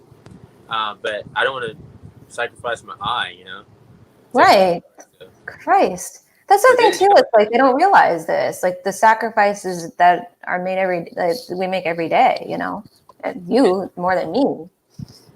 And it's still not quite the same. Like for the longest time, it was like this dark blue, almost purple dot everywhere. And I was looking around. Oh my God, that would drive me crazy. And it was crazy, you know. And then eventually it faded to like a light blue. And now the doctor said that I'm almost the same for both eyesight, but I'm like, when it comes to green, I'm like sort of colorblind on green somewhat. Like I see green, but I can't see like the green behind you. I see green behind me, you know, but I can't see a lot of variation of green because there's like, especially on my left eye, there's like a yellow hue on my left eye on things. So blue and green sort of like getting confusing, you know. So a lot of blue to me looks like teal. Wow. And it's all from like all from that. Like when God, like yours is like, your experience is like a 10, mine's like nothing compared. But I think I told you this one time before I had porphyria, they kept giving me acetaminophen, Tylenol. And I was laying on the couch at my dad's and he's like, hey, get up, we're going to eat, or, you know, just come sit here. And I'm like, okay, I can't get up. And then I went to the emergency room. They quarantined me. They thought didn't know what I had. My legs were swollen. But ever since, anytime like today, if I have a medication that has something in it I can't have, my legs just start to go. Like they just get swollen or hurt like hell. Not like it's just the sign of, okay, something's wrong. And before that, I never had that happen. But after that, it like ruined me for life. Like that triggers something's wrong. And it's something like, you know, like they like, oh, that sucks. And then they go home and they have their day. And it's like, we're sitting there like, but you just fucked me for life. What the hell? Like, that's what gets, if you really thought about a time, it'd be really depressed about it. But, you know, like we're resilient. So we just keep going. That's it. I mean, that's a positive in that, you know, us talking about this stuff, I think is important so people see they're not alone. Because, you know, meeting you like made me be more proactive, I think. Because before that, I felt like nobody really understood it, and I didn't want to burden people. But you kind of reminded me not to worry about that. Sounds weird to say this, but that's the beauty of chaos. To me, true chaos in mankind is like the ability to communicate. Like you just throw it out there, you know, like sort of randomly, like just like start voicing what's going on, and then a pattern within the chaos starts to form. Yeah. You know? So when people try to put order, like first, it's like studying martial arts. Like when people try to plan ahead on something, and it's totally great to plan ahead on something. Right. Yeah. But you can't plan on things that are inventive and that are new. Sometimes you just have to like try things out or just like talk about what the problem is. So like for example, if someone is stiff, like they're scared and they're fighting, they stiff up. And then they're trying to punch the other person, and they're stiff as the punch is coming out. And when the other opponent's coming in, they can't feel, even when they're making contact, they can't feel the intent of their opponent. They can only look and see what's going on. They can't feel what's going on. Oh, cool. Okay. So, to me, when people communicate and they let go, what they like sort of a premeditative like strategy or none of that stuff, they're just speaking from the heart about stuff like that, then the pattern starts to emerge because they're sort of like vibing off the other person, you know? Yeah. When you start building out to like bigger groups, then like people started finding the common denominator within all the people within the group. So I think that's what you're talking about now. It's like you don't really realize the need for something as much as it is until you start talking to others, and how much you relate to people until you start talking to others. Yeah, exactly. Yeah, like a lot of people are afraid to talk about it too because they don't want to be like, singled out in a way. Yeah. But like we were talking about social bullying stuff before, I think that'll help people like not feel as alone about it. And maybe I'm hoping like that kind of stuff will become more common so that more and more people talk about it, and maybe it'll change the healthcare system even more. Hopefully we get Biden in office. Yes, I'm a Biden person, but like if we get that change and then we get people like us talking more and more, I feel like that honestly, like, I mean, I won't get too into it because I know it's getting late, but it just dawned on me, like, I feel like we're kind of in this, like there's the group for women's rights, there's LGBTQ, there's, Black Lives Matters and, everything. But then I feel like there's us also on top of that. Like when I saw one of the posts I always try to put in is Black Lives Matter, Trans Lives Matter, disability, like what people that are, different, have different things going on and are also disabled or chronic illness. And I feel like we're like this whole other group that I'm hoping eventually will start to be more outspoken, even more. So it becomes more known. Like those shows coming out, like that Netflix show called Special and stuff like that. Like, I really hope like that kind of stuff becomes more and more common. And putting people like RJ Might, like who's in Breaking Bad, that played the son. Yeah, he's a great actor. I really like him. Yeah, he's awesome. I'd love him on the show. Like it seems like he's super, super nice. He's really proactive with helping people and advocate and all that. But I feel like that's also why I want to get back more into music stuff too. And I'm glad you're doing it because we need a voice out there to talk about this stuff. Yeah. It's crazy. But anyways. When I was talking about the eye thing, I almost losing my eye. In terms of like communication, if we had the healthcare system like in Canada, I think my doctors would have realized, like, hey, wait a minute, this guy's eye pressure is a little high. You probably shouldn't have him on steroids. That would have figured it out before my eye was like starting to implode itself. You know what I mean? Yeah, like exactly. Even with porphyria, like I come in and it's like, gee, this girl's got this, and if it would have came up, they would have been like, like, did anyone just have her do a 24-hour urine test? 4 years to figure that out. Like, wow, really? Yeah, they literally could have had me collect my urine for 24 hours and could have figured it out. The thing that actually was interesting is the person, okay, it wasn't completely my dad, but my dad, the first one, suggested it. Myasthenia gravis. Mm-hmm. He's like, you might have myasthenia gravis. And then what made him think of that? Was that like an inherited thing, or like I meant to ask you that? Like, how did he's a doctor, but he's in Dubai, but he went to Baylor. Okay. I mean, Baylor is such a great school, Baylor College of Medicine. And he goes, my early studies, Baylor did talk about myasthenia gravis. This is like, I was gonna say that a long time ago. I still remember that. Sure. Yeah. Holy but shit. Then I suggested that to my doctor, for that neuromuscular doctor specialist, and she was like, that does correlate with a lot of your symptoms, but we have to have a certain test to figure this out. And like, just like kind of like, well, technically there's 3 types of myasthenia gravis. There's ocular, like I was saying, like just your eye, which I have that top of it, and then it's like systemic, like which is me, which is like all the like everywhere, body, everything. And the other type of systemic too, but the only thing difference between those is like one is antibody detected and one of them isn't. And mine isn't. Like mine is not antibody detected. It's like the neural like they had to take a needle. Look at my nails, it's crazy. Oh my God. God. Had to take a needle this long. Okay. And then they had to stick it into my arm. Like so. Was that like with the neuro thing where they chest? I had that. Yeah, my dad literally almost punched the guy out that turned it up too high for me. Yeah. Did it hurt you? Oh my God, it was so bad that I still remember my dad like wanting to go through the glass to punch the guy that was turning up the voltage. Yeah. For me, it didn't even hurt. I didn't know it was even happening. Holy shit. Okay, yeah, because I know they use it to test MS, I think, or something. Yeah. That's what they're trying to talk to me.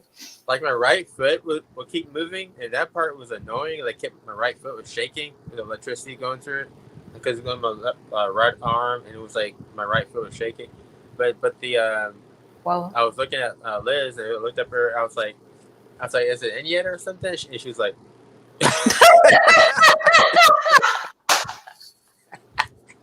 I can just see your face like. It was this huge needle. It was like a massive needle. Yeah, it was like it's like it felt like a piece of steak. Like we just shove it in. Like we literally go from here down and then down. You're like, yeah, I still remember it because it was terrifying. Yeah. Oh yeah. But the electrical impulses kept coming back slower. Then my right foot stopped moving as much every time it happened. You know, every time they tried, it would start moving less and less and less. And if fatigue within seconds, she's like, "Oh yeah, that's definitely like a sign of myasthenia gravis because your body's wow." I forget what it's called, but it's like the sort of a regulator for your nerves, and it's like a coating that keeps like messing up the electrical impulses. Oh, okay, yeah. Oh my gosh, I should know this too. I know what you're talking about. Yeah. Okay, so yours is messed up. Like it just doesn't signal it. The problem that is, it's like that's pretty normal for myasthenia gravis. There's another part where it's like on top of that, your muscle could be like eating itself, somewhat. Okay, yeah. And for me, it's like I think the hormone to develop muscle looks normal for me, but it still doesn't make any muscle. Okay, yeah. And so like my muscle just I don't know, it's weird. It just does. I guess it just doesn't like develop. It just kind of stays in one phase almost. I don't know. Yeah, it's really hard to develop. And part of it, I mean, not being able to have electrical impulses in an area, it is a big part of it. But also the muscle development, it's really tough, you know. Yeah. So I can't do a lot of physical therapy like I should. Like if I had like the same level of weakness in the body, but I had electrical impulses that were like more, I guess, regular. You know, more consistent, I'll be able to like build myself up really fast, you know. But you can't, which sucks. I mean, I would never know, honestly, looking at you, I would never know like that's something, you know, that you had anything or a lot. But I watched recently, I think it came up on Facebook, but picked videos from you from like 2013. And I'm like, wow, like I saw the difference. You don't look bad at all, honestly. You look really good. It's a big difference, though. It was like I was like huge, you know. And for me, it was the opposite. Yeah. You know? For me, it was the opposite. I was literally down to like, well, not 2013, but like back when I looked at the old pictures, I was like, holy shit, I was really, really, really thin. But you're not like that. But like I was like, I couldn't even wear leggings. So, but it's crazy, like this kind of stuff that I think people don't realize that too. I don't know about you, but like with my appearance, I posted yesterday or something about like filters and people obsessing about these impossible like comparisons of themselves to like models and shit. And I thought of it because I was watching something about these girls who were like, I forget what it was, but I won't get too into it because it's a different topic. But basically what it was these girls, and they showed them on the computer that they literally put the girls like her regular body, and then they showed how they went like this, like, yeah, it was, you know, and the girls were trying to like basically starve themselves to be like this and doing all these ab workouts and stuff. And it was like, whoa, like sometimes technology and editing can like be dangerous for kids it's and adults. You know? And so like, and I'm definitely an editor, and so I had to like really sort of like train myself to find like that healthy medium. Yeah. Like we're like, you know, like I'll work with lighting, like same proportions, but I'll like work with lighting or something. And like if you notice, like one of the reasons why my face looks so different now is because there's like a solid border under my chin. Yeah, so you have something like. So it makes my it's chin. Like when you contour, like when someone contours, right? Like, contours, you know. So like if it was, I would still look like me with there, but it looks way more striking to have like a strong, like, you know, like a strong jawline thing, jawline there, like that. So there's all these little things that people can adjust. But people are like just starve themselves to try to emulate what they think, you know. Yeah. As much as I'm not like a Kardashian fan, I'm glad that they actually have an ass and a figure, because I feel like I will give a lot of kids that to them, because they do celebrate sort of being healthier, sort of embracing their own bodies more than like you would think. So that's kind Yeah. of cool. That is pretty cool. I mean, I actually have a lot of sympathy for Kim Kardashian because like Kanye West. I don't know how she does it with Kanye West. Man. That's a whole other fucking can of worms, dude. Yeah, I know. Well, not to get too far in it, but I mean, I think he really does have schizophrenia and stuff. I think he is. I think he has schizophrenia and is bipolar. Yeah, I think I think she was trying to keep it on the down low for him, and it's just become out of control, which is it's hard to keep somebody like that under control. Just a little bit I know from working with kids with that. It's like he said like I'm trying to think it was like what was it? It was like something on Netflix or something like that, and he was like in a show and he was a special guest or something. I don't remember. David Letterman. Yeah, David Letterman. Had that like series for a while or something, and he was on there and he goes, "Hey, I'm not taking my medicine now." He goes, "Think that's a good idea not to take it?" And he was like, "Yeah, I feel great." He's like, he was like. It's sad because like there's a lot of stuff with these meds too that have really shitty, horrible side effects. Like I have friends that don't want to take it because it makes them gain weight, lose weight, feel out of it, like that they just feel like a robot. They can't do artistic stuff. It sucks. Like there's no middle ground really. I guess they feel like it sucks. But yeah, I did see that. But yeah, I give her credit. It's not easy. I mean, I give him credit too in a way. People think I'm nuts to say this, but it's like. That's got to be hard to be him, like imagine like that much pressure every day, people on you all the time. And you have something like that going on. Like you heard he's really hard. He's a billionaire now. Yeah. You heard about that? Yeah. And then I heard about how he was running around saying that he was like third place or something in the polls or something for president. Something like that. Yeah, he misread it and he had like something on Twitter or whatever. And he was like, I'm third place. And he wasn't. And everybody was like making fun of it and stuff. And I'm always like, I just kind of feel bad to make fun of him. I'm like, I always think like, if I make fun of him, like, what if he's really smart and really crazy at the same time, in a way that, I normally don't use that word crazy, it's definitely mentally ill. It's kind of crazy. Yeah. Yeah. He's eccentric. Yeah. It's like, because, I've known people with bipolar, schizophrenia, all whatever you can imagine, and I've never heard him say the stuff that he says. I'm like, I don't know where it's coming from. It's like I don't know what that is. But sometimes I feel like it's almost like they push it a little bit for him because he's an entertainer. Maybe. I always wonder that. I think maybe what part of it is the fact that he does have a lot of money, and he's in a sense where he has less repercussions for what he says, and maybe that feeds that or something. Yeah, like he has repercussions and he doesn't. That's another thing. Like with his healthcare, it just made me jump to like, gee, I wonder what his health coverage is like. Like I just went there. Like, I wonder what his therapist is like. So he has the best doctors.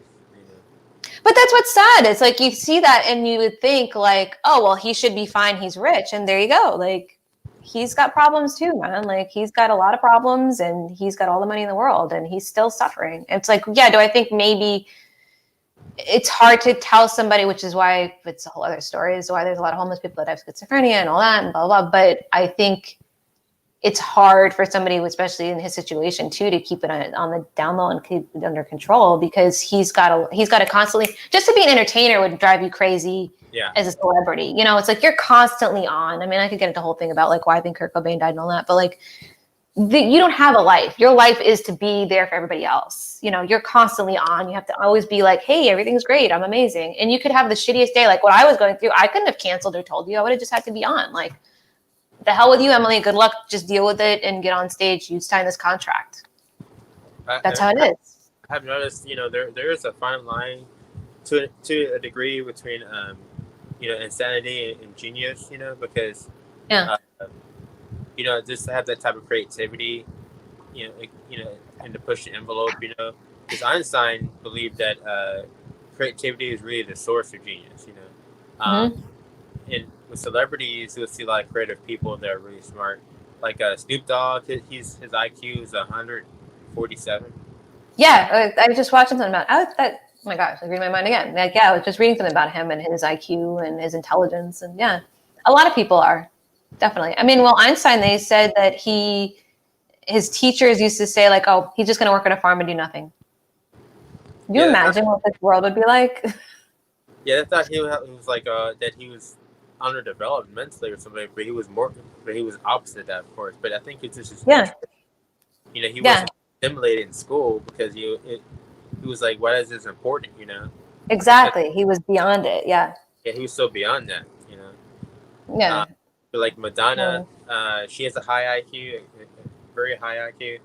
But so you see like a pattern, and that's what's really interesting because I mean, some celebrities are definitely full of themselves, but the ones that are not, and they're truly putting something good into the whole scheme of things, you know, a lot of them are just really intelligent. So I think that when I said like ignorance is bliss, I think when people are in a position to affect change, either because they have the resources or the money or the connections or something, and on top of that they have like a over average IQ, I think that combination sometimes is really good to create change, you know, because they're able to see the world more, the good and the bad, versus like, you know, just turning a blind eye to things, you know.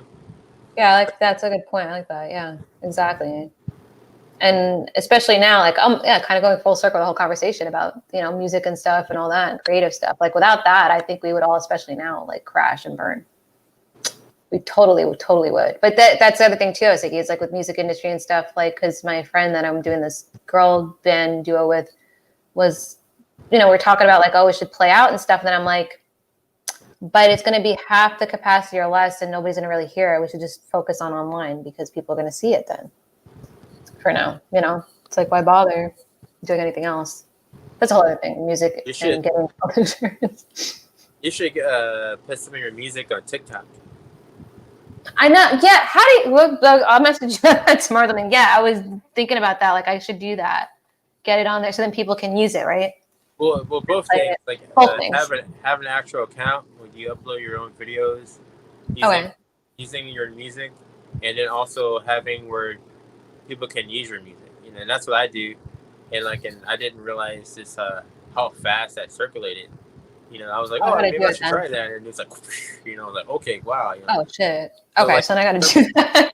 Because music, TikTok is like half music. You know, so if you're a creator making music, then that's a good avenue. And because YouTube is still good, but it's like a mixed bag of things. Yeah, it's like more celebrity based now. Yeah. Instagram, I think Instagram is great for like just your personality. That just know you as a person and your music. You know. And you know, Facebook is kind of like, it's weird. Yeah, Facebook's like in the middle somewhere. But I have to get into TikTok. I haven't tried. I tried it once in like 2019, I think, for like 1 minute.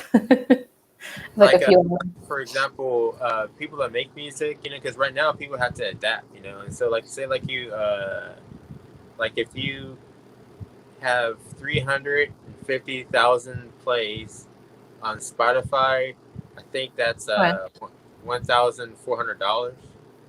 What? Damn. Okay. Yeah. To be honest. Yeah, I have the noisy tenants on Spotify, but I gotta. I see what you're saying. So if I put it on, okay, yeah. So I gotta start doing that. So what's happening is like now distributors like you know TuneCore and DistroKid, all that kind of stuff. Yeah, having to where like they're giving you like, well, you can go further into it, but they're giving to where you can basically have like your copyright for your song, and someone tries to play it, then you snatch that from them. It's like, okay, well you're paying me royalty from that, you know. Like someone on YouTube, and I got like a little bit from them for one of my songs or something like that. You know, I didn't even do anything. It's the server figured it out, you know. So no one your plays. It's like anyone that shares it, you know. Okay. So yeah, so I gotta try doing it. All these cool things right now. So using social media as an artist, I think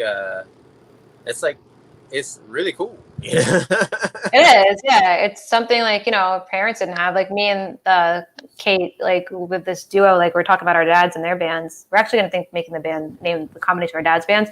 But it's funny. I was thinking about that. I'm like, wow, like our dads had none of this when they did their stuff, and now here we are, like starting a duo thing, and like we have all of this, like this people all over the world can instantaneously like watch our stuff, listen to our stuff, like, you know the same bands that we like, like we could have, like I could send it to Hasita and be like, hey, share this with your friends. She'd be like, here, listen to this. Like she sent me stuff. Like I opened a world to her here. She opened a world to me there. Like when she was in, I mean, to change subject, but like when the flooding going on over there in India, like when you messaged me the other day and you're like, hey, did you see it? I'm like, what? Like, yeah.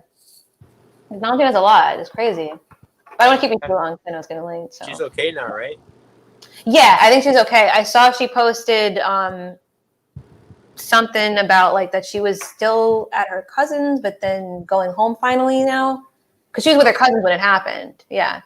In case anybody's like, who's Hasita? She's on the other show. We do Supportive Society. Just in case.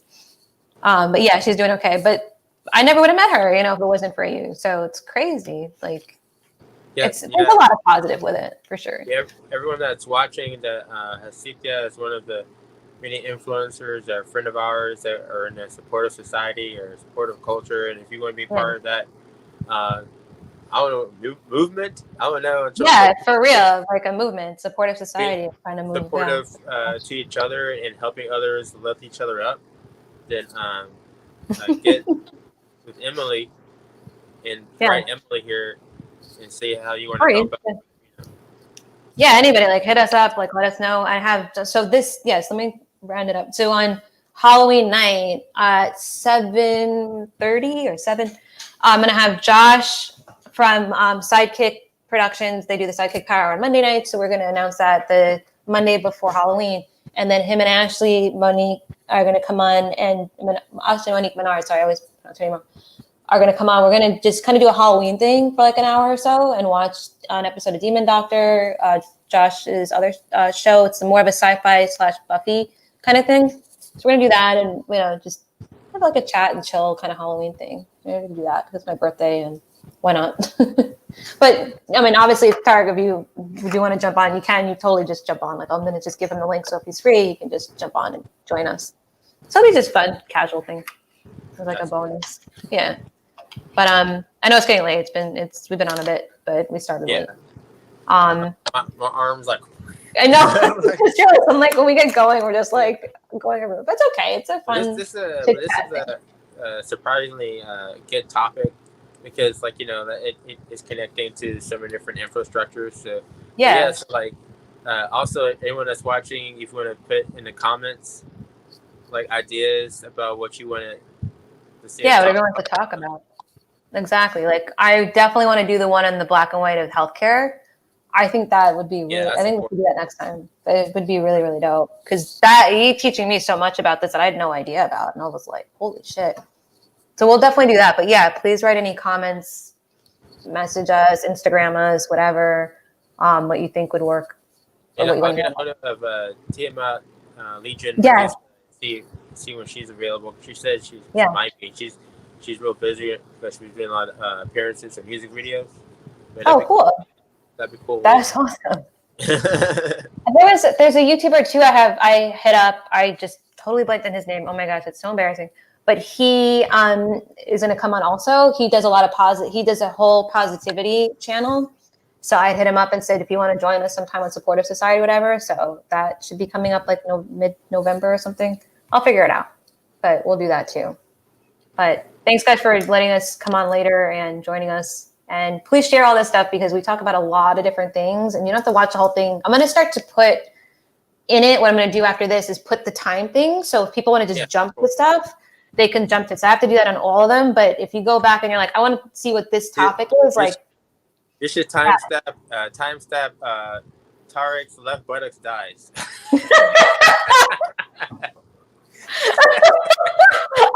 You know me. I'm totally gonna do that now. I'm gonna be like, Tarik's butt died, and people are gonna be like, click, click, click, click. It's like, which one got the most views? Tarik's butt. Like, what? Tarik's butt died. Oh my god, it was funny. I'm still ready for the resurrection. Thank God. Oh God, that's funny. Alrighty. So yeah, guys, put a comment and whatever, and then on Halloween night at 7:30, join us. We will be watching Demon Doctors with Joshua and Ashley, and hopefully Tarik will jump in. All right, thank you so much for doing this.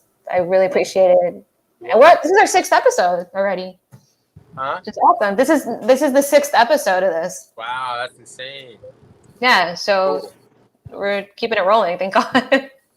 That's awesome. Alrighty. I really appreciate it. Yeah, totally. All right, bye guys. Bye, everybody. Bye.